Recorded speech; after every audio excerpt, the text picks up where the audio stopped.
I doubt I am the only one trying to envision what it would have been like growing up with Alexander as a father figure and these concepts at the core of the parental foundation. Hearing the stories he has shared about the twin boys that he helped raise has given us a glimpse. But here today with us in the studio, we have Ian and Ryan. These two are here to share their stories and experiences in growing up in a love-conscious environment built by Alexander and their late mother, Sherry. Now that we have released over 40 episodes, and with Alexander's years of private consulting, we felt it was the right time to invite listeners and clients into the studio to share their life transformations with utilizing the Just philosophy. Hopefully, their experiences unlock more doors for you all to step through and continue forward in growth on this journey with us. Let's journey.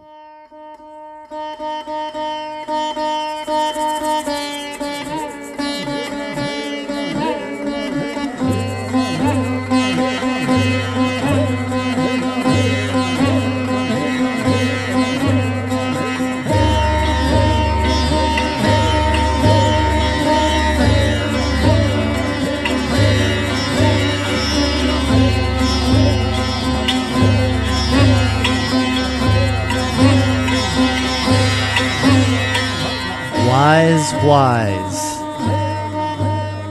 With Aaron and Alexander. Uncovering our authentic self. Through self-awareness, conscious communication, and emotional responsibility. So today we have a special treat. We have a bonus episode where we have two of our podcast celebrities, maybe our first celebrities, who have been discussed on and off throughout the podcast, and they are Ian and Ryan, Alexander's twin boys, who have now just turned into the young age of 27 recently, and Alexander has actually known them or been in their lives since age 3. So Alexander, can you come in now and just explain who these young men are and how you came into their lives? Yes, so this is exciting for me to share these beautiful beings with everybody and have them here live in the studio.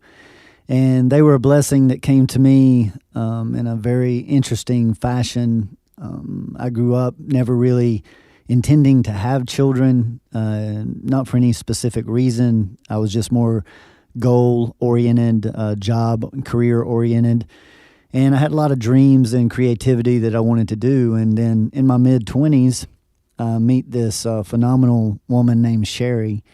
And as soon as we meet, she right away, she shows me a keychain with her 2 3-year-old sons and says, you're really not interested in someone in my situation, so just go find somebody that's more suited for your lifestyle. And at the time, I was in bands, and that was my career, and I was a professional musician, and I just told her in that moment, yeah, I'm not that guy, and I do this music for a completely different reason. And I said, and I know that, typically about 95% of musicians may be that guy, but I'm not, and I look forward to showing you. And we embarked on an 11-year relationship. And part of that deal, of course, was stepping in to be a role model for 2 3-year-old boys, twins. And that's Ian and Ryan that we're going to be sharing with you today. And then approximately 11 years ago, in 2008, Sherry passed from cancer. And we went through that as a family. And today we're sharing a little bit about how this philosophy, how this way of life helped to mold these boys, direct them, and help them with their thought processes, and maybe even discuss some of the obstacles that it brought in. So we're looking very forward to sharing. We have overcome so many obstacles together, and we just share so much love. And I know that you people are going to feel it, that little extra special sauce in this session, because there's a lot of love in this room. So right now I want to just invite Ian and Ryan in to introduce themselves, and we'll get started with sharing some of this information. Greetings, everyone. This is Ian. It's so wonderful to be here. Obviously, Alexander, as he just shared, has been a massive impact throughout our lives, very influential. I know we've been a large part of these podcasts building up till now, so it's really nice to be here. So it's time to get real. Yeah, Ryan here. For sure, it's a blessing always to be in this presence, and especially to live so far away from it now. But to come back to it, it's always special. And we've been listening to these podcasts for a long time, and it's cool to every time we listen to it, it's something new. Even though we were raised in it, it's good information. It's really exciting to see it being shared on this platform and delivered so beautifully. So it's amazing to be a part of it and be here, be present. I wanted to first come in, guys, and ask, what is your earliest memory of Alexander in your lives? The first one that came to me is when we were young, we played a lot of video games. That was courtesy of some other influences in our life, but we would always try and sneak. When we'd get on punishment, we'd try to sneak around and play some video games we weren't supposed to. And we got caught one day because we thought we were slick, and we certainly weren't. And just the way Alexander came back and handled it, it was really cool to be disciplined in his special kind of way, and it made a big impact on us. But yeah, that's one of the funniest and earliest ones to me. We got caught. Don't necessarily have a specific memory, but I'll speak from a feeling or experience standpoint. Our father had kind of checked out of the picture at that point, our biological father, and our mom, they had divorced. So when he came in, he was stepping into a large role, but even being so young, I remember having feelings of just admiration. And while it was hard to explain as a kid, I mean, he was our authority figure, and he was kind of come and go. So it took a while to get used to, but I mean, we definitely had a lot of appreciation for him. Looking back on it now, he was a really solid figure in our lives, and definitely led a helping hand in guiding us along our paths. So, Ryan, you brought in the techniques of discipline that Alexander has used, and he's also discussed those in various stories that he shared about you guys and how he, or the ways he has disciplined you guys throughout your childhood. Talk about how unique they are or were in regards to like comparing them to some of the stories you've heard of like friends growing up, how they were disciplined, or like, stories on TV that you've seen. Like, how did they shape you into the people you are today? Yeah, it's that's certainly a question that I've actually been reflecting on recently. It's hard to look back and really put myself in other people's shoes, I would say, which is something I've come to realize lately, and I've come to have more compassion for, because it was so much different, and you don't realize that as a kid. But now that we're looking back on it, I will mention at this point our father, biological father, his discipline style was basically non-existent. He just wasn't really meant to be a father in that way. So he would basically just let us do whatever we want to when we would spend time at his place. So as a kid, that could have been really damaging in that way, and it certainly had its impact. Just because when you can do whatever you want to, it's fun as a kid, but it really ends up feeling like they just don't care about you, or they don't know how to be a parent, so they're just not a parent to you in that moment, in those regards.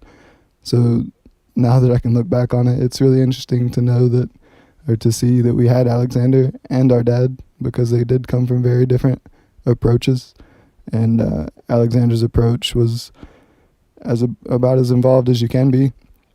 I remember multiple times when we would do something silly as kids. We were good kids, but we still do silly things. And the way that it was approached was always, like, I can't recall getting sent to our room, certainly not getting hit physically, anything like that, or even emotionally. There was no words of like berating or being put down, feeling like we did something wrong.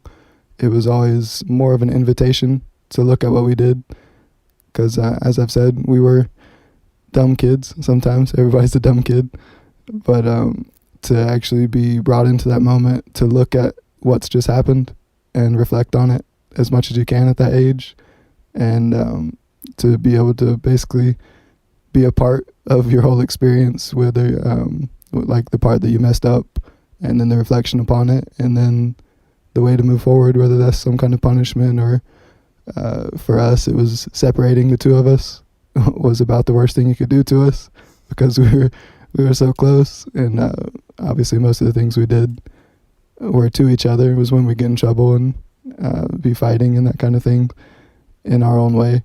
But it was a discipline that I would say was involved. And I don't really see that. I haven't really heard that from friends and family experiences, the things you see on TV and in the news and hear about. It's it really gives me perspective now to look back on it, and especially to have those two different approaches from our two father figures. It's really a blessing, and it gives me a lot of compassion when I come across people and I hear the way that their parents approach those types of things, and the lack of just love and intention with discipline, because it's so impactful as a kid, especially at those young ages. I wanted to come in here and thank you for sharing that so much. And I wanted to know if either one of you would speak on, if you recall, it being set up to kind of for you guys to issue your own discipline, and kind of like the experience of that. I remember it initiating it around 8 years old or so. But do either one of you want to speak on that? Yeah, it's funny that you mentioned that. I was gonna build on what Ryan just said. I remember it around the same age you just said, about 8. That's more when your cognizant memory starts to function. So, but that technique, we'll call it, of allowing us to dwell upon and issue our own so-called punishment, it was really impactful. I mean, it has a huge structural foundation when you look upon what you did and just think about it, and it allows you a lot more time to reflect instead of just, you do something and you either get hit or get put on punishment immediately. You start to get trained, and it creates kind of an unhealthy dynamic, in my opinion, with the parental figure, especially now in me and Ryan's work lives. We're aircraft mechanics, and the way that job is structured, we don't have a boss on site, so we're kind of self-responsible for everything. And it's interesting to look upon how we just flowed right into a job like that, and we're pretty much built for it already out the gate. So it was that technique. I mean, it sounds like such a small thing, but it was hugely impactful in our lives and guiding us to the men that we've become and just shaping our character. Really impactful and effective from my perspective. Alexander, I wanted to bring you back in because I wanted to first bring up that both of these boys are projectors. Yes. And I wanted to know if the way you approached disciplining them had to do with them being projectors, or was it just an approach of young people? No, very, very much so. I didn't get into at first, the first, say 7 or 8 years that I was with them, it was more of an intuitive type. I hadn't gotten into the human design yet. I had utilized the cards at that time, but they happen to be hearts. Our birthdays are just 3 days apart, so they're 9 of hearts. I'm Queen of Hearts. So there's still a consistency there. So I saw later when I got into the human design that I had intuitively worked in that way, because although I didn't know they were projectors, I recognized their sensitivities very, very early. And at any time that they felt authority coming down on them, like a father figure is seen, they would just shrink and get quiet, and you couldn't get them to open back up. And so I began to see this pattern that it had to be a loving environment for them to communicate. And if they felt threatened in any way, and this is very common with reflectors and projectors and other types as well, but certainly for the majority of reflectors and projectors, that they carry such a level of sensitivity because they have so many of the energy centers that are empathic, that they can just feel that energy shift. And I could see it just and stop the ability to communicate. So right away it was different kids respond to different types of discipline, and theirs was the communication and being willing to not come down on them like they had done something horrifically wrong, but hey, let's discuss, why you're acting out or what you're really looking for. And so it became like an investigation. And so now we utilize both of those systems, the Destiny cards and the human design, in our conversations very consistently.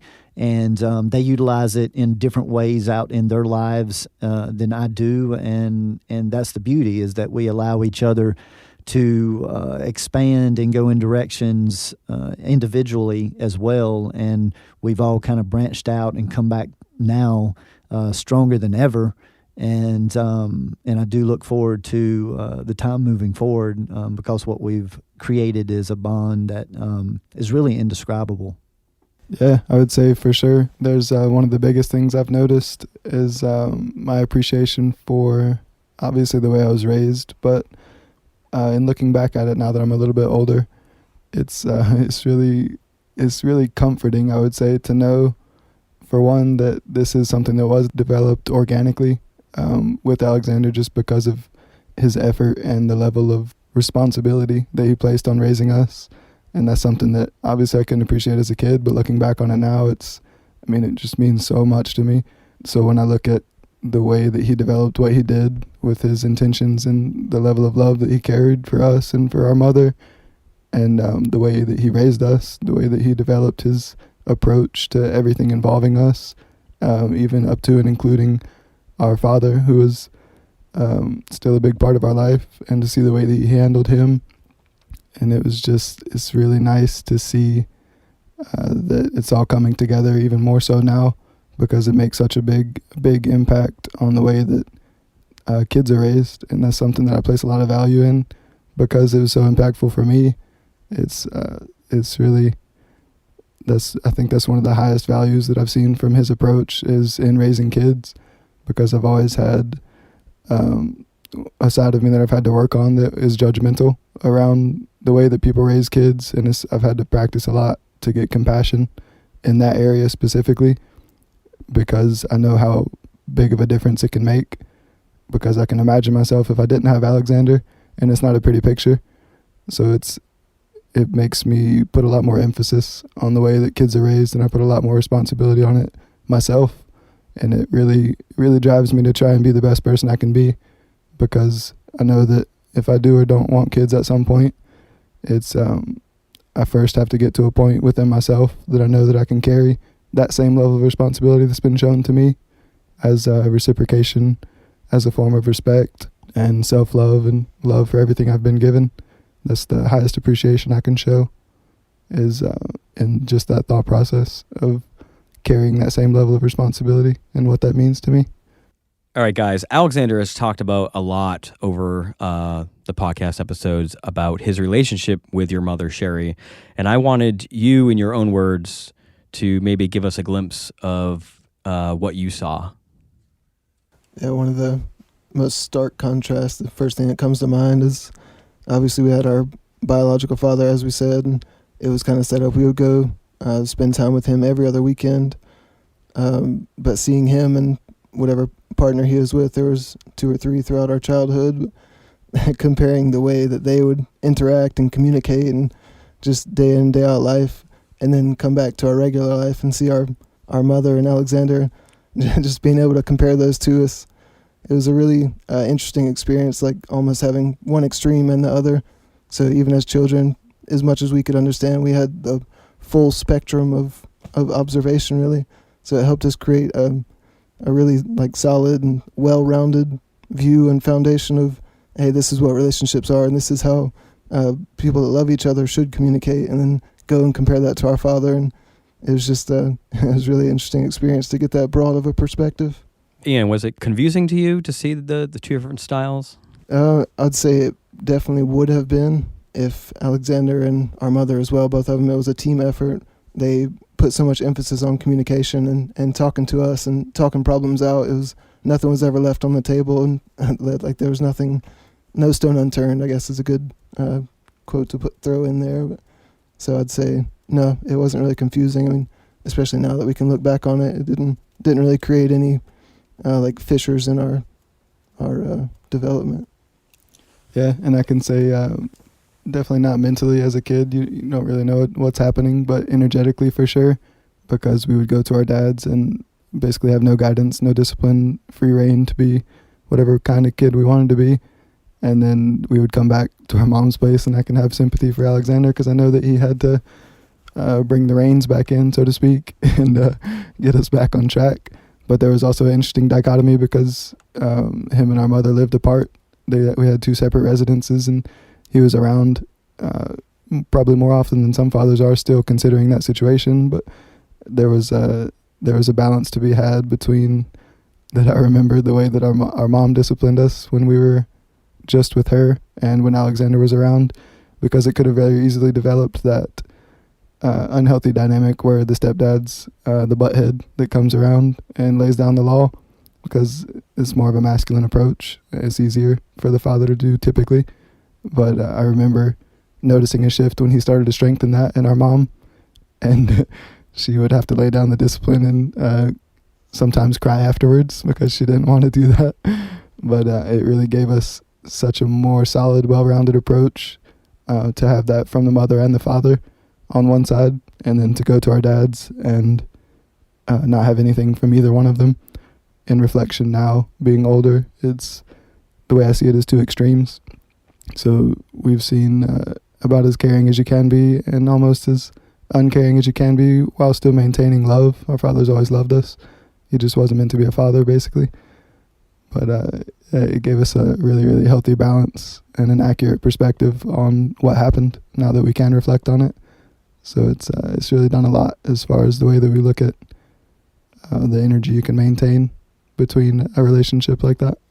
And Alexander, maybe you can come in and talk about the challenges of seeing these boys after they've come from their fathers. And then also Ryan talked about how you and Sherry both had separate houses and you maintained that sort of thing. Maybe talk about the challenges or even why you did that. Sure. Yeah. So this was a very unconventional approach and original approach, and that really formulated from my disappointment with everyone around me, and not from a judgmental standpoint of that they're not doing it right, but I didn't see any relationships juicing. I saw relationships around me growing up just turning into businesses, and the children was the product, and there was no fire, no juicing, and so I wanted to develop a different kind of relationship, and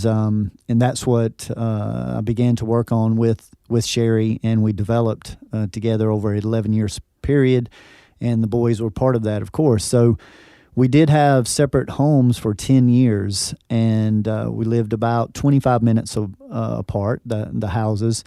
And normally I had, of course, my business with my bands, which kept me busy about 3 to 4 days or nights a week. And she was an entrepreneur, and she was a massage therapist and a hairstylist, and so she had clientele and managed her own business and managed the boys as well. And so we shared responsibilities, and we eventually worked to have the similar or same type of discipline style, so that it didn't create that polarity of the way it is with many mothers and fathers. They discipline very differently, and the children learn how to get in between and actually use them against each other. And so the intention was that they would get the same answer whether they came to me or they came to her. And we always communicated, and the boys never saw us disagree with each other around some kind of discipline or something like that, because we were very careful to always be on the same page or look like we're on the same page, because that's important, I think, for children to see that structure.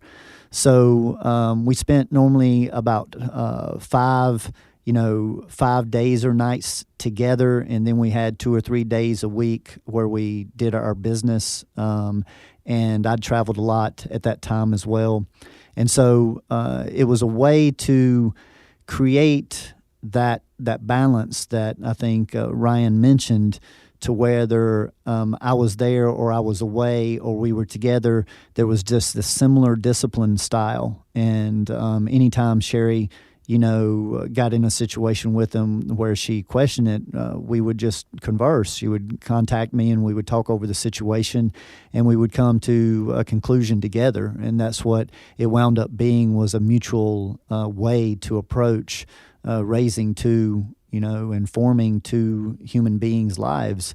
And it was, I think, fun in respect, and maybe you guys can reflect on this, because my place was like the weekend house, and their place was the house during the week. And so we got to experience change and change of environment, which later led to them not traveling very much while they grew up. But then we moved them out to Hawaii on the Big Island when they were 19, and they've been thriving out there now for over 7 years. So it was a different approach, and I am very proud to have her as a partner and the things that we accomplished. And now this is what, in my private consultations or relationship consultations, I work a lot with people in how to approach their children, and whether it's discipline or inspiring them.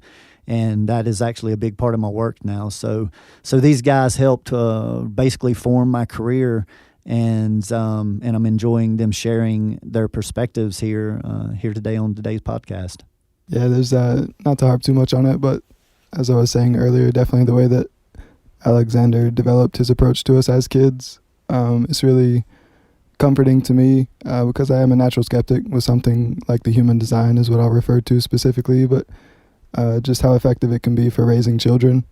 And it's one of the ways that I usually see when someone has like an aha moment with the human design or something related to it. It's like, oh, that would have helped so much with raising my kid.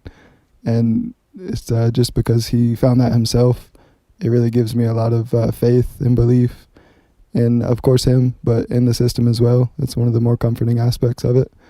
But yeah, some of the things that we got to see growing up, like we did have an unconventional approach. It's a good word to describe it, which of course you don't realize as a kid, but now that we look back on it and compare it to friends, it's we did have the two houses. We'd come out here, and it'd be a similar energy, similar environment, because they carried that with them wherever they went. And that's one of the things that I feel like is the most fatherly things that Alexander did for us, is he always set a similar energy, a similar example. He was always the same in the way that he approached us, in the way that he carried himself. He never had emotional outbursts, obviously with us or with our mother. It was a lot more loving feeling. But yeah, we never did the holidays, we never did like Christmas or vacations. We didn't approach it that way.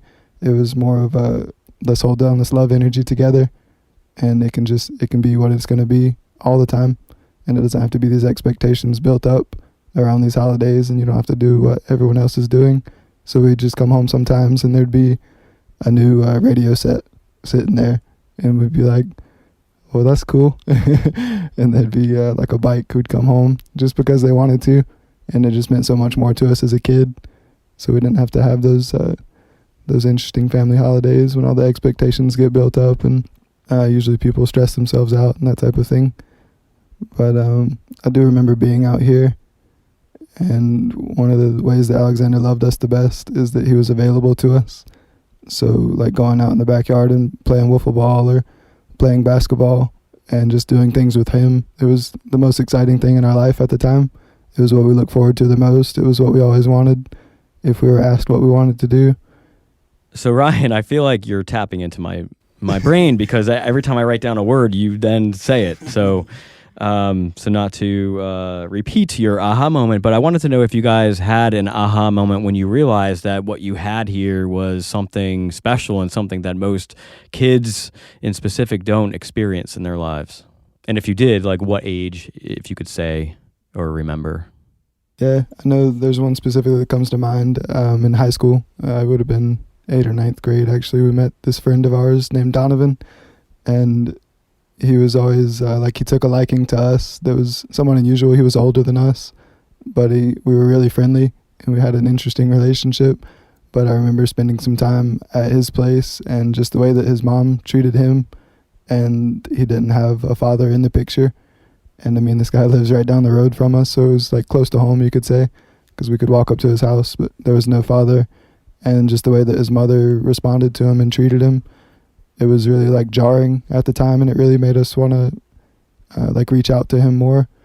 And it eventually led to him like spending some time at our place. Like we really just developed a bond with him because we saw how he was treated and what he was raised with, and we saw some of the struggles that brought for him. And in retrospect, I noticed the difference is what was happening between what we had and what he had. It really counted for a lot for him that he could come and be in our energy. It's one of the first things I remember reflecting on at that time of just how much more blessed I was in that area than him. Yeah, I mean, you can't say it's sad because everybody's got their own experience, but you can certainly appreciate it and have your own gratitude for it and strengthen your views in that. Yeah, I do remember there was one experience we had, I think it was in elementary school, when we would ride the bus home, and for some reason you had to raise your hand at the railroad stop, I guess just to make sure that you were awake or you weren't going to fall out of your seat or something. I really don't know.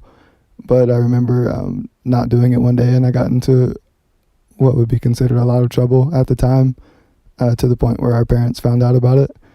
And I didn't understand it at the time really, but I remember Alexander writing that experience I had into a song, and he put some lyrics behind it that it comforted me. It's like when your parent has your back if you get in trouble at school and they come in and yell at the teacher, that kind of thing. Like, it's going to make you feel good.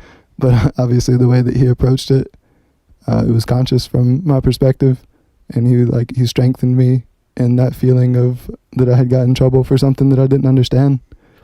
And he put it into words and into something creative and beautiful that I've reflected on as I've grown up, and it means a lot more to me now than it did back then. But the energy behind it back then, I'm sure, was comforting as well. Yeah, that's a real good story, Alexander. Do you happen to have that song that we can play? I do, actually. I'll have to look it up. Maybe we'll play that for the 3 minutes of stillness or something. We'll see about that. That's an oldie goldie, though. It hadn't been properly mixed, so that'll be a little bit raw. But we'll that might be a good idea. Yeah. I wanted to add something to what Ryan just said. The story he was sharing, just on the concept of your parent having your back.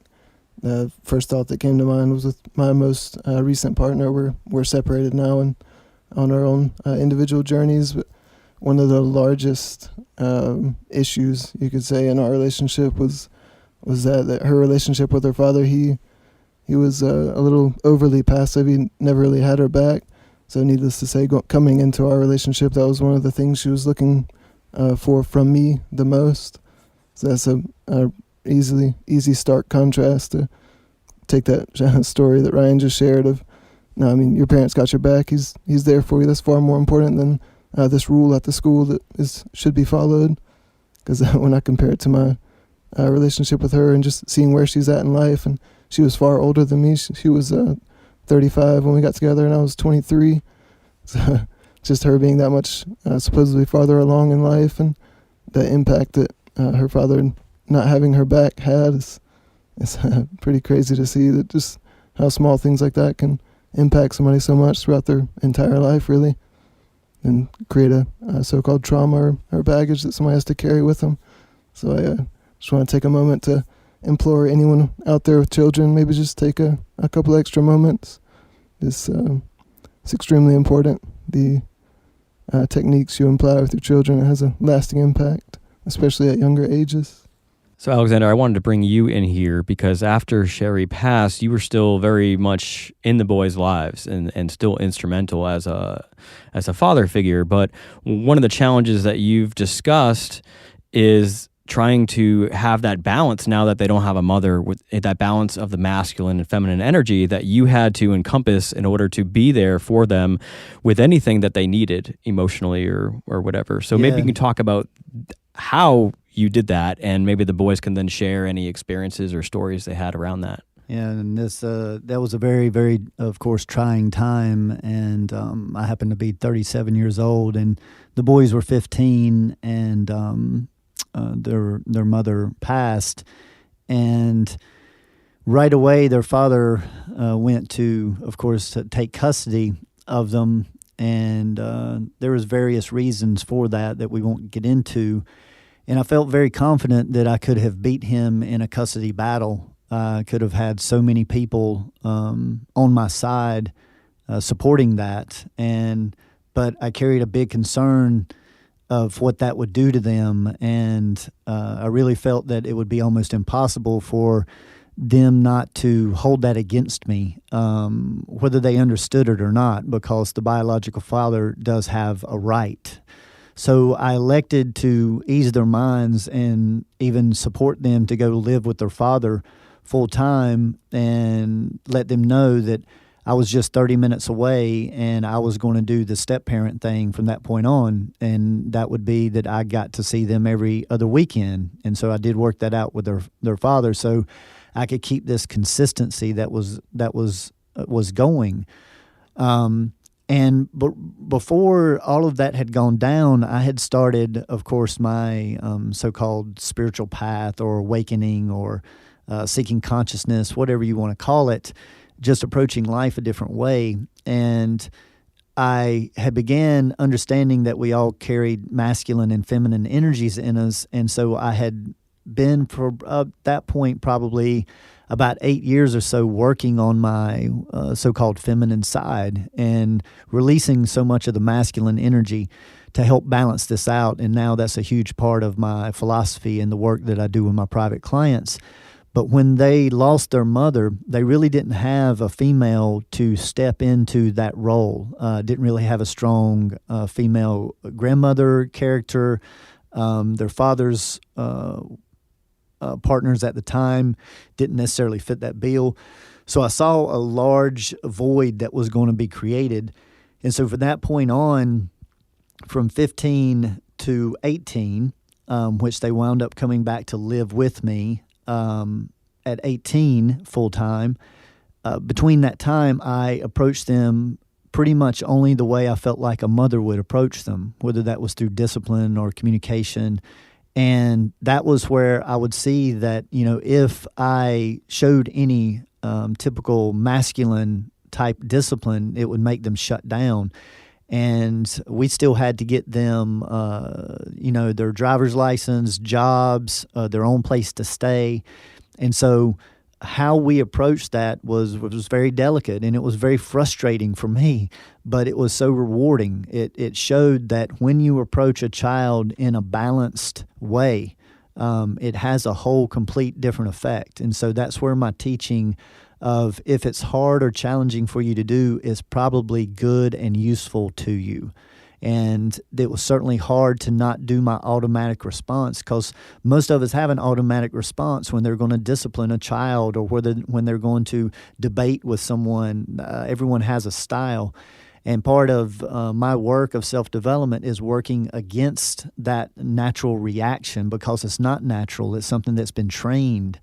And to get back into a true conscious and balanced way of approaching it. And those 3 to 4 years there was very crucial in both my self-development and their development.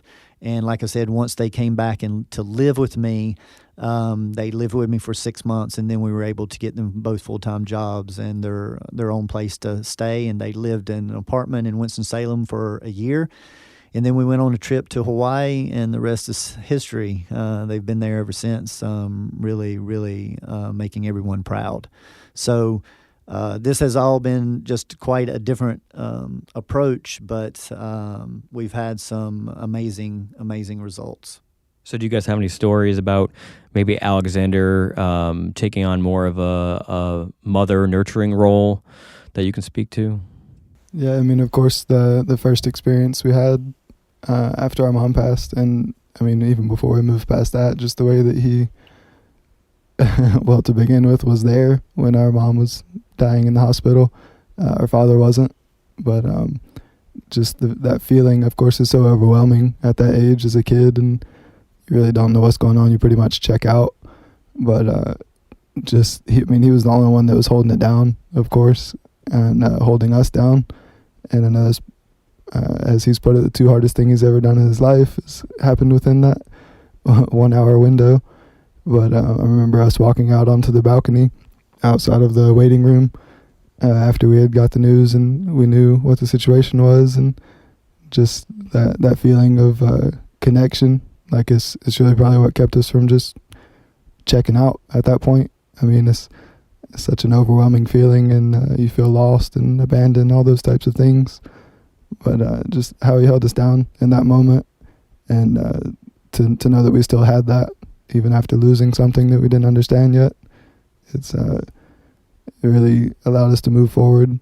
And then as soon as we got back here, because we were living here at the time, I mean, I think it was only a few days, and then our dad shows up, and he takes us on a ride in the car to talk with him. And of course, I mean, we're still like zombies at this point, but just it ended up feeling almost like a guilt trip. Not necessarily that we didn't have a choice, but we came back basically with the understanding we were going to go live with our dad, or that we wanted to.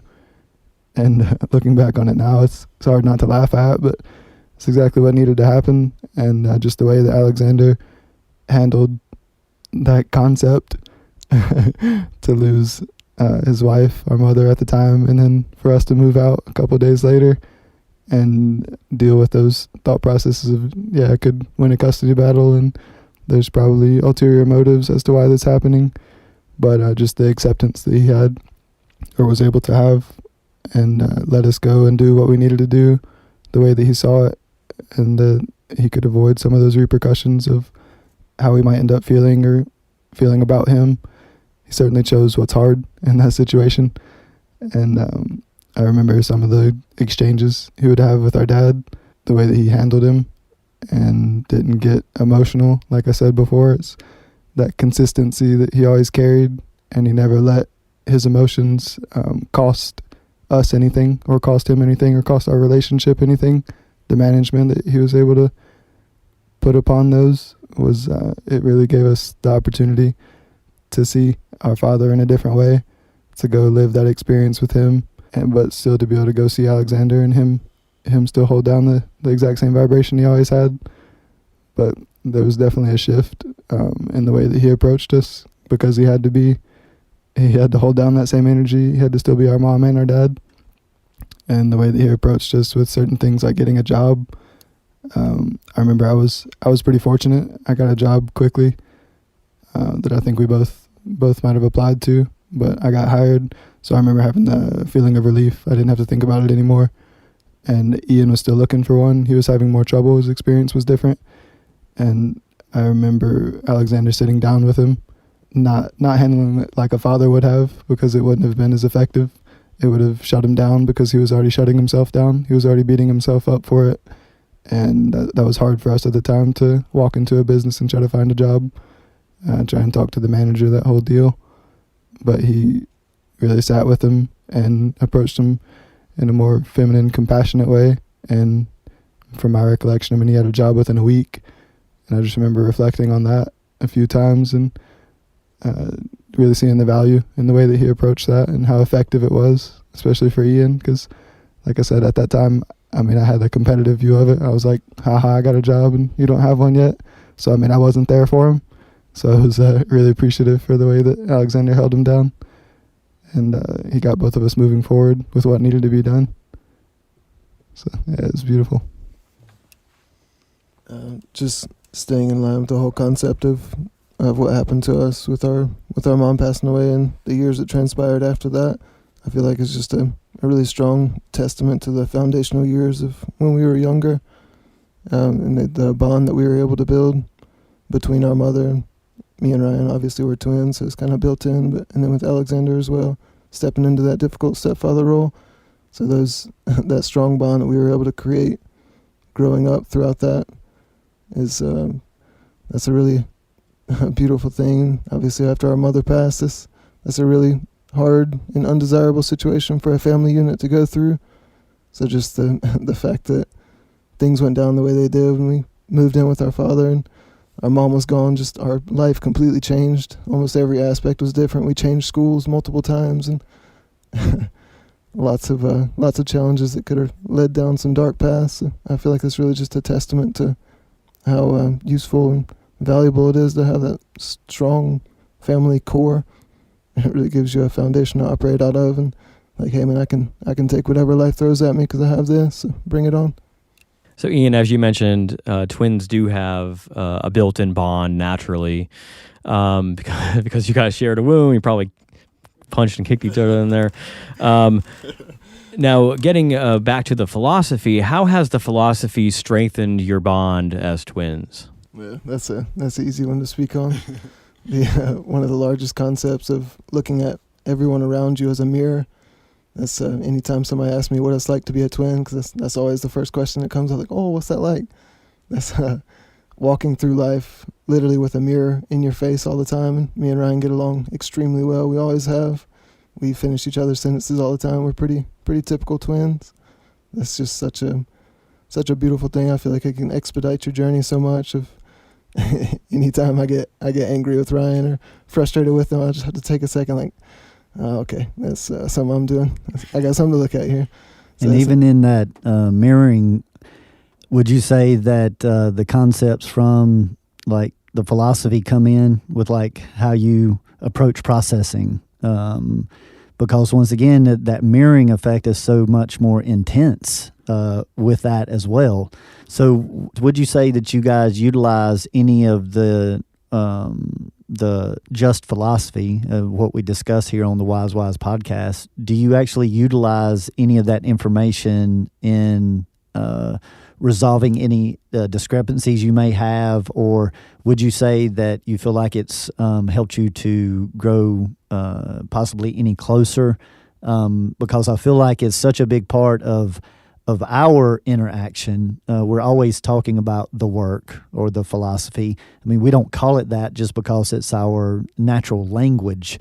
So I guess that's more the question. Would you say that the philosophy and the wise information is just a big part of your everyday conversations, or how you process things as you just go through your day-to-day, working together, living together? Because those can be very big obstacles, and sometimes when we don't have methods to help us with those things, they become even more of an issue. Yeah, that's I'd say it has a massive impact on our day-to-day lives. I mean, as you said, it's strange for us to call it the philosophy or the work, because we were raised in it. You know, we live and breathe that. It's our lifestyle. It's the way that we function. So I mean, definitely between me and Ryan, I mean, anytime we have an issue, we know, okay, let's do this. Let's take a little bit of time apart. And us as twins, I mean, we're almost designed to function that way. Anytime we get mad at each other, it rarely lasts more than about 10 minutes before we're back together and just completely forgot about the problem. And we exemplify that as children too. We never stayed mad at each other. We rarely fought. And I think Ryan mentioned it earlier. The biggest punishment for us was to be separated as a child. The other one would just kind of shut down and wait for the other one to get out of timeout or whatever and come back. But and taking it farther beyond that, I mean, in our work, it's only me and Ryan and one other friend of ours on the shift. There's 3 of us. So me and Ryan are blessed to be able to work together and able to carry a strong vibration through that.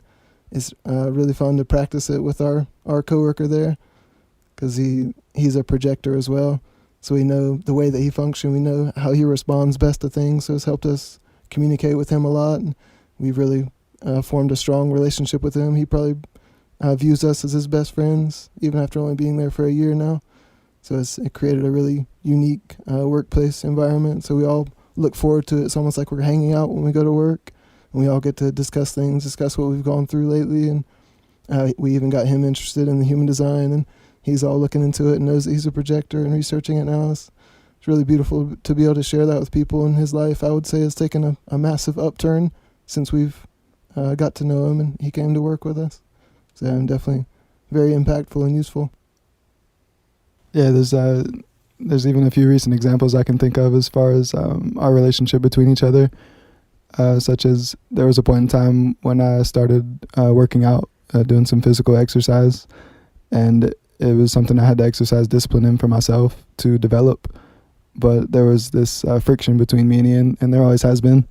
with competition. Obviously, it comes with being a twin. It's part of being a mirror for each other is that anytime you see something you do or don't like, it's a reflection to yourself. So you see something they're doing that you do like and you beat yourself up because you're not doing it.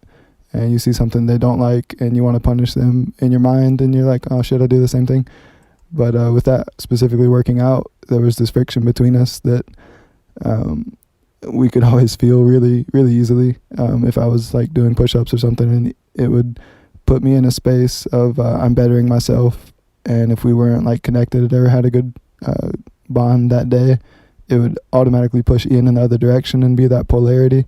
So just the connection we have, if we don't maintain any kind of consciousness, we really just experience that polarity with each other. Like it would be hard for both of us to be juicing together. One of us would be up and one of us would be down, or we would just take some space apart from each other.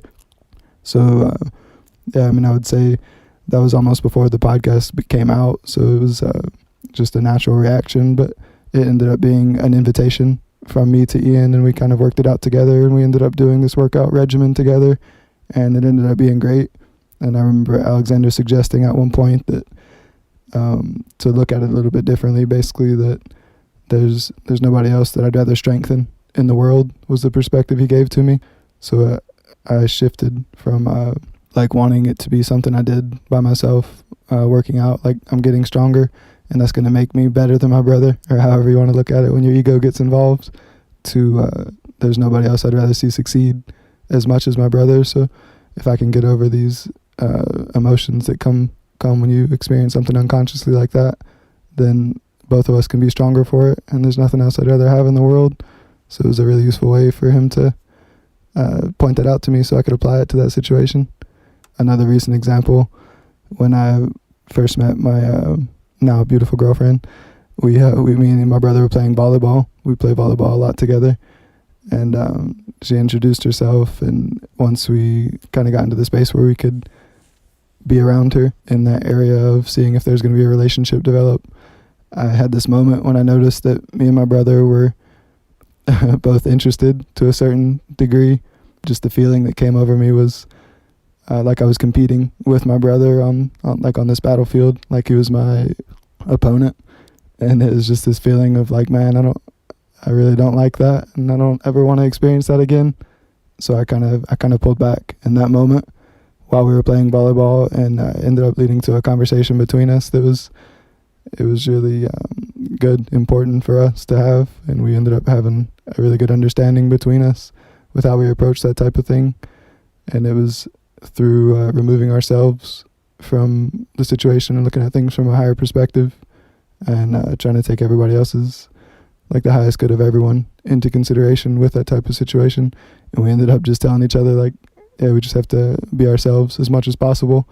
And fortunately, we love each other and know each other enough that we can point that out to each other in a loving way. So we made that agreement. We said, if we ever find ourselves in that situation again, you tell me and I'll tell you if you're not acting like yourself. And that's really all we need, because we have this relationship that we do. Oh, beautiful. That stuff called conscious communication. You know, it's I dig it. You know what I'm saying? In my 20s, I remember being a little rebellious and wanting my freedom, per se.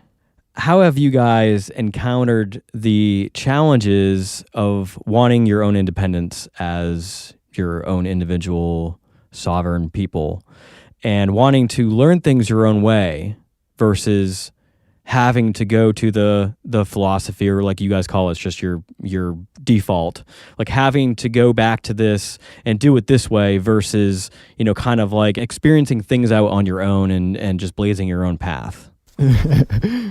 Yeah, I mean, I would say it kind of happened beautifully, naturally, organically with our move to Hawaii. And once again, Alexander taking the highest good into consideration. It's obviously not what he wanted for us to move away to Hawaii. But we did. I mean, he took us out there, and he was a big part of the reason we made it out there. I mean, we wouldn't have been out there without him. But the fact that he was able to let his own wants go enough to let us move out there, because he knew it would be what would really give us that opportunity to blossom, to bloom into who we could potentially be, instead of potentially staying here and being a little coddled because we had lost our mother and we had some family that would have handled that a certain kind of way. Yeah, just us being able to go out there, and we both ended up eventually having an experience with a lady. When you get into that kind of relationship and seeking the kind of intimacy that we're naturally going to seek with the example we've been given, it does create this interesting dichotomy of pulling away from everything else because you're trying to build something with someone else. So I had my experience first with my girlfriend, and to make a long story short, it ended up being kind of a metaphor of her wanting to pull me down off of the mountain that we had built together, that I was inviting her up. I tried to come down and meet her halfway and bring her up with me, but she wanted me to come all the way down and us to build our own mountain together. And I gave it a shot for a while. I gave it my best intentions to try and develop what I had seen to be valuable with her. But it ended up having costs that I wasn't willing to pay because she was basically asking me to sacrifice the relationships I had. She didn't know that she was asking that, but it ended up being the case, unfortunately, and we couldn't meet in that beautiful middle ground. So I ended up telling her that I'm not willing to sacrifice this, and I know that you're scared of this and you want to be the biggest influence in my life and that kind of thing, but I know what's valuable and I know how this feels to me, so it's not the way that I'm going to proceed. And then Ian can chime in. He had his own experience with that, pulling away from that connection we had. And it just, for me, it really gave me an opportunity to evaluate what I have and what I've been given and what I've been shown, and how much sacredness I place around it and how I value it. So it was a good opportunity to look at that thing and see where I am at with it. Yeah, so another twin similarity is almost like within a couple days when that relationship ended for Ryan, I started a relationship with a girl of my own, and it was maybe just funny how similar twins are, but a very similar experience, maybe just a little bit more extreme. It was a very demanding relationship, and I had to pull way back from pretty much every other relationship in my life. Even with Ryan, we didn't spend as much time together. Pulled back from Alexander, didn't talk to him as much, and I was just very absorbed in the relationship. So it lasted about 2.5 years, and we got married. We didn't fix anything, but it was interesting now to look back on it, and just it kind of makes you laugh and accepting of it, because now after the storm has passed, so to say, and we've come back together, and we've had so many conversations, and we've cried together, and just discussing what went down, working through it. But now I would say that we're stronger than ever, and it's beautiful to see that it was just a step along the path, something that needed to happen. And like I said, it created separation between me and Ryan. I didn't talk to him or spend nearly as much time with him because I was living with that partner. It was just a beautiful example of first us moving to Hawaii, kind of spreading our wings and becoming our own men. And we both get into relationships and how we pull apart from each other. So it goes from having the three of us to just me and Ryan in Hawaii, and then we separate even farther to be just one of us, to see how impactful the philosophy can still be, and if you'll still come back to it, like how strong is it actually. So now I think we've answered that question. So there's no more going forward. We know the solidity of it and can walk bravely forward. Well said, brother. So sometimes the tower card comes into play, and we have to burn everything we have to rebuild and really realize what we have. So Alexander, what were your experiences during that time when both of these boys were going through their experiences that they just talked about? Well, it was, of course, very challenging. And anytime I know any parents listening out there that their children have gone away to college or any type of pulling away like that can be very hard for people. And just the bond that we had formed and going through losing their mom, and it just wasn't a typical stepfather role, so to say. And it was, at a time that I wasn't in a relationship, and so it had even more of an effect because I felt like that, like he was saying, we kind of went from that 3 to then they moved away, but I had somebody, and then we separated as well. So it turned into like I was alone by myself here, and Ryan was alone by himself out there in Hawaii, and then Ian was consumed, at these different stages, and then wound up being alone as well. So it was one of the probably top 5 tough experiences to go through.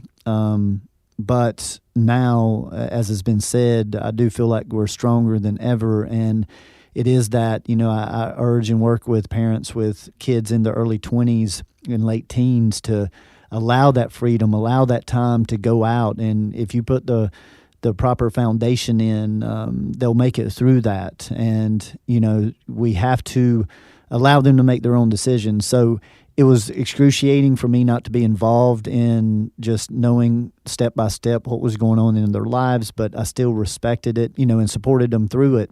And then, of course, after they come back and we discussed the whole situation as a unit again, and developed a new way to move forward. And rather than trying to just replicate or duplicate what we had in the past, we allowed that to dissolve, and then just said, hey, let's create something brand new together, the 3 of us, around things that are important to all 3 of us. I don't have to be the leader anymore.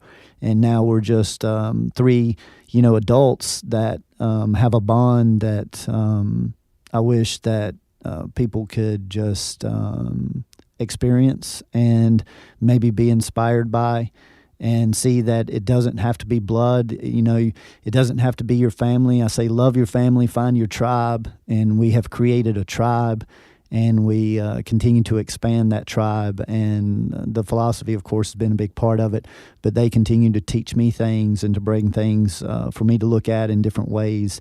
And that's the beauty of self-growth. And when you can do that self-growth with other beautiful human beings that are interested in that love, that true unconditional love, it does exist, and we've proven that. So I'm proud to be part of it. All right, let's get a little less serious here. What is your funniest moment that you have had in your life with Alexander? And it can be in your childhood or even recently. Or even if it's not the funniest. Some people might think that there is no funny stuff about Alexander. Yeah, there may be even funny things that happen that you maybe can't talk about. He can get tagged as being too serious sometimes, but I think I've changed that over the years. But yeah, let's see what comes out here. Yeah, we'll give you a little bit different perspective.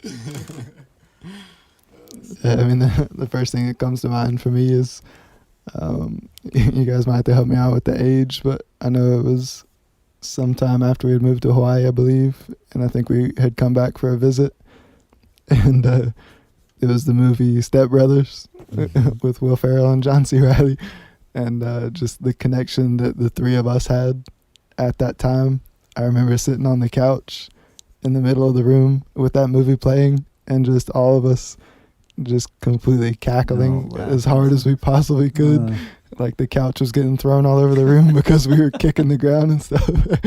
And it's just it's always made me smile when I think of that experience, just because of how connected we were, and being able to have the same sense of humor and perspective on life and bond. We were able to really experience it together instead of just laughing at the same thing with somebody.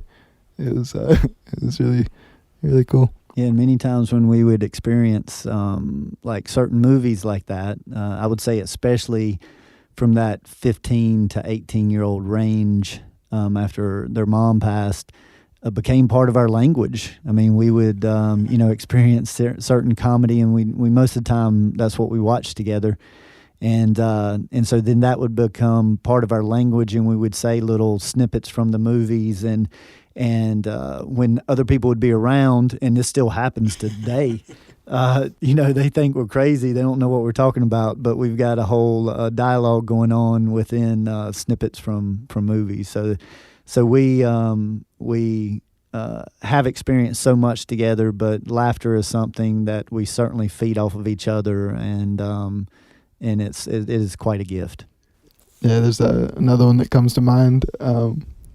Obviously, this one's coming second because it's harder to admit, but there was a time we were playing basketball in the backyard, and playing this game that we always play. Me and Alexander were playing 1-on-1, and he would always do this one particular juke move that I had a lot of trouble responding to, apparently, and it made me fall completely backwards, landed on my butt, and we've laughed about that. Really, that is a highlight. Yeah. Crossed him up, made him fall backwards. I made the shot too, by the way. Yeah, it's cool to be so uplifted by somebody and to also be put on your ass by them. You have to laugh at the dichotomy. Yeah, y'all don't take them too seriously. About 80% of the time we're together, we're just laughing our asses off. Woo! The woo is spreading, apparently. What would be the most impactful piece of wisdom that Alexander has shared throughout your being, or even something that you've gotten from hearing the philosophy on this podcast?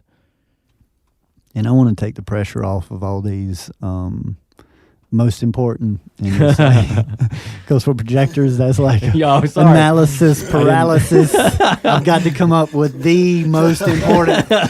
So we'll say one of. So you get listeners won't be waiting for the next hour on the most important. So the first one that comes to mind, well, it may not be necessarily an original teaching, but certainly an extremely useful reminder, is the saying of forgive them, for they know not what they do. It's just extremely useful for developing compassion and even working towards forgiveness for somebody, or just accepting something they did. It just, in my opinion, it pulls you back to like a third party, like bleacher perspective of, you get to see the entire situation. It reminds you, hey man, you don't know what this person has gone through. You don't know what their life has been like. And you can't just jump to a quick conclusion of, oh, they did this because blah, like, oh, that's messed up. It's there's always so much more to the picture. So that's one of the front runners for me lately. I keep in mind, forgive them for they know not what they do. Yeah, and that of course, one of Jesus' teachings that hit me so strong, and what developed in my work from that was, how we play roles in each other's lives, and that many times it has been said that the people that are our enemies are challenging us on this side, or our best friends on the other side, playing those roles that nobody else wants to play. So there's many different perspectives on that, but the way that energy works, and we do have a podcast that recently came out about the roles that we play, because we actually affect each other being energy fields, and we cause each other to do certain things that we may not normally do. And that's what expanded from that teaching from Jesus that I raised these boys with and worked with every day and still do. That's how that turned into part of my work, was studying the roles that people play and the polarities that are created in our energy fields. And once again, we have tools to help people to understand those energy fields. So feel free to reach out and contact us and get a private session. Yeah, so I'll say it really is hard to encapsulate being raised in it and having this whole language around it. But one of the things that always comes to my mind pretty much in any situation, so it's almost a catch-all, is basically just the example that Alexander held for us as a parent, as a teacher, as a brother. It's something that I can always draw on. Basically anytime any kind of situation comes up, just the way that he considers everyone in the situation and everyone's highest good, it's really helpful for me to be able to step back from a situation and put yourself in more of a perspective that it really helps me to get my ego out of the way, or to let go of some emotion I might be holding on to, even though I'm sitting there trying to use my brain to get past it. Just remembering that example and that consistency that I always saw it with, because it was never in question, and it never faltered. So there's almost an endless source of strength that I can draw on from that memory and that feeling that I've carried my whole life from what he's offered me. And that I can't encapsulate it specifically in words, but that's certainly the most valuable thing that I've been given. All right, so as we begin to wrap up this study, I would invite you guys to look back on yourselves now that you're mid to late 20s. Look back on maybe when you were like in your mid to late teens, about 10, 12 years ago. You know, if you could talk to yourself back then or talk to 17 or 18-year-old kids now, what would you say to them that you have learned over the last 10 years of your life that could impact them into growing into such fantastic people? Just don't take everything so seriously, especially with where I was at that age. It was really hard to just do anything and to just have any kind of experience, and it's still something I deal with now. But to just try it and trust that what's going to happen needs to happen, and you're going to be okay. You're going to be safe. And you're going to be given exactly what you need to be given, and just to let go a little bit, because I know where I was at that age, and can't say it held me back because I've had a beautiful experience and everything's happened the way it needed to happen, but there was a lot of reservation that was unnecessary. So just be your beautiful self and don't worry about it so much. I'd say the most impactful thing I would want to share with somebody 10 or 12 years ago, late teens age, at that fundamental developmental age of when you're just starting to branch out and become an adult, so-called. The thing I've been probably reflecting on the most lately is self-love, and just how impactful it is, and how important it is to take care of yourself and just respect yourself, even trust yourself is a good way to put it. And it's a good example of my brother and I when we moved out to Hawaii, where we're living now, at age 19, about to turn 20, and we had never even been on a plane before. So I mean, that was such a massive leap for us, of going from East Coast North Carolina to let's go live out in the middle of the ocean where we hardly know anybody. But I mean, now looking back on it, it was one of the most beautiful things we've ever done. So we just, at that time, we felt into it and it seemed good. We were working dead-end jobs here and like, hey, we can go do this in Hawaii, why not? So we made the leap, and we're all the better for it. So bringing that back to what I was saying with self-love, trust yourself, give yourself just what you need. It's important, nobody else is going to do it. So look out for yourself. And when you develop that level of trust in yourself, and it's very useful. It'll take you a long way in life. So as Ryan said, don't take everything so seriously. Be yourself, and a beautiful life will take care of everything.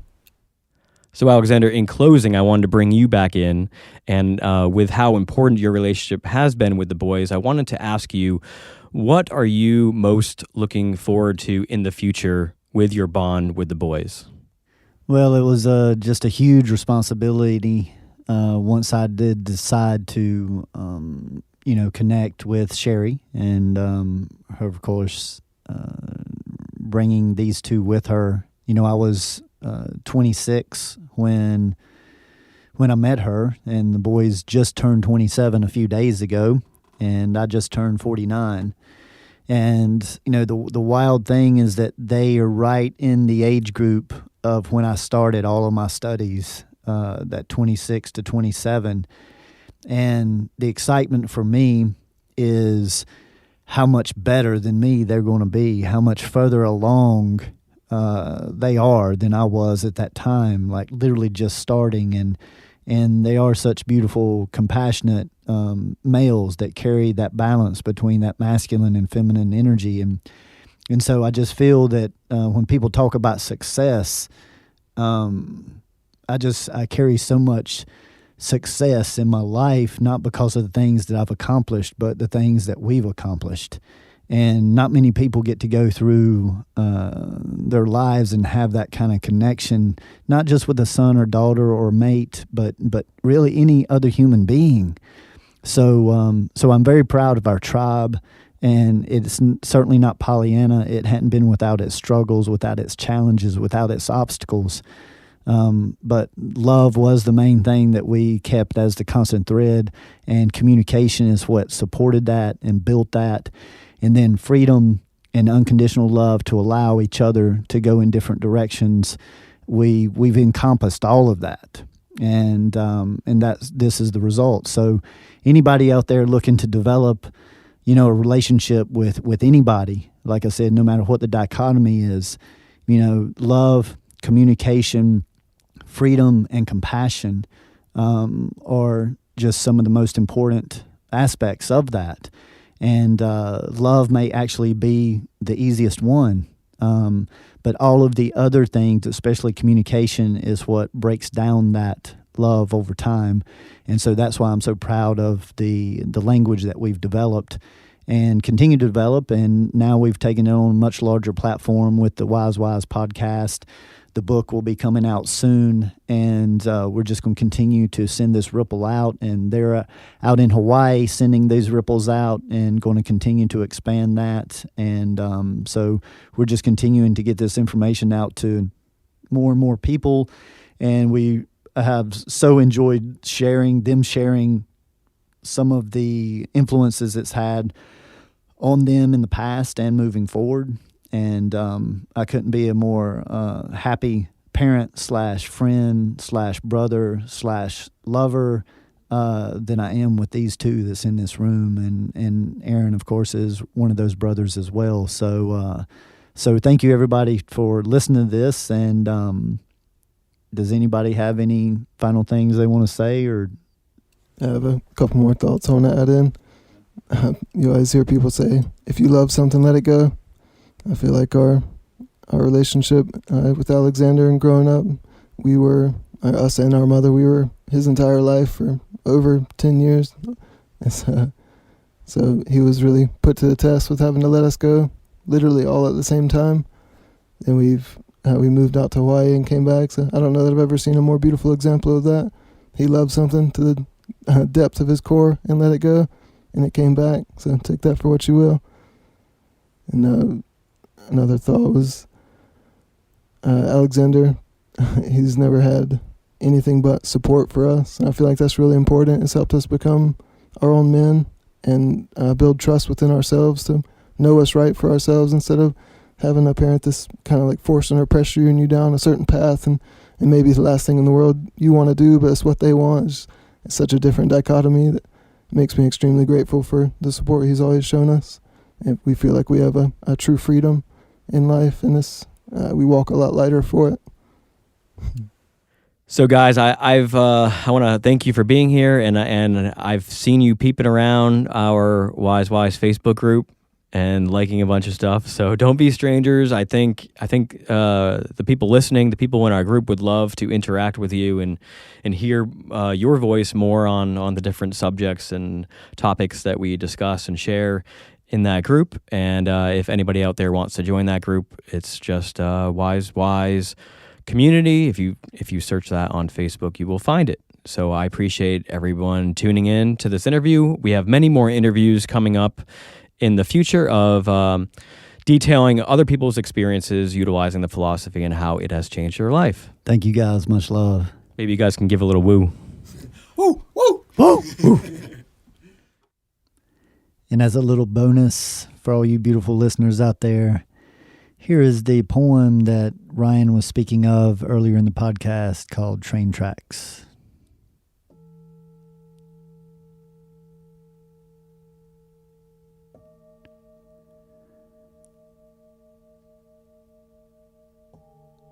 Pawns of past tense, somewhere in between the sheets or the blankets that cover retreat. But freedom is in the things given when we're asleep. Riding a school bus, thinking or beat, but didn't raise your hands at the train tracks. This is what they teach. To see he's given a loss of sight. If he's in the wrong, then who's in the right? Second sight, discipline's fright, early to bed tonight. This is our plight. Hungry obesity rules the night. Hungry obesity rules the night.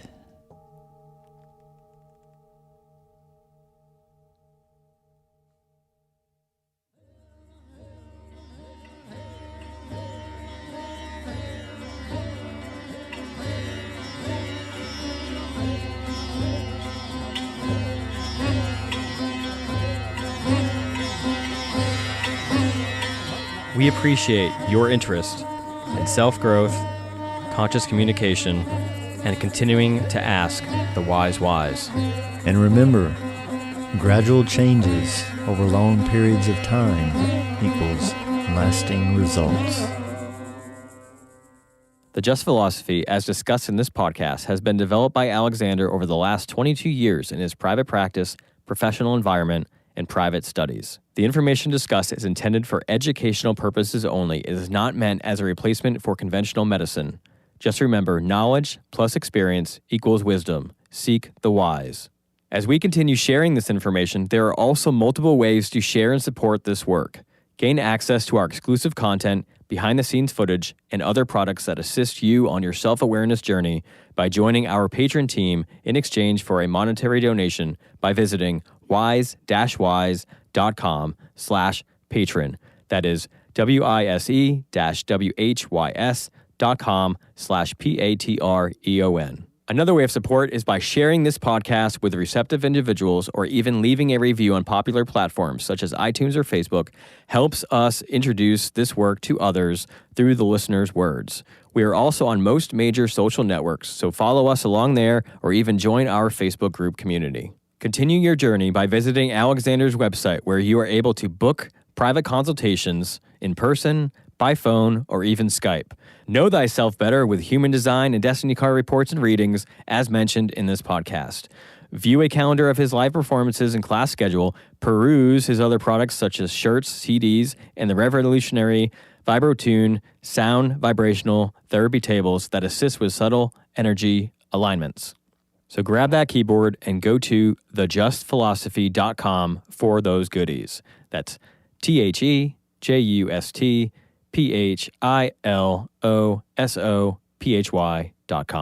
And if you love the touch of a soft shirt with a message that will warm your heart in resonation, then check out my company, Verities Apparel, where I am a one-man band doing it all from design to physically printing the garment and sealing it all with a conscious touch. Just go to veritiesapparel.com, VERITEESAPPAREL.com. Thank you all for being a part of this journey with us.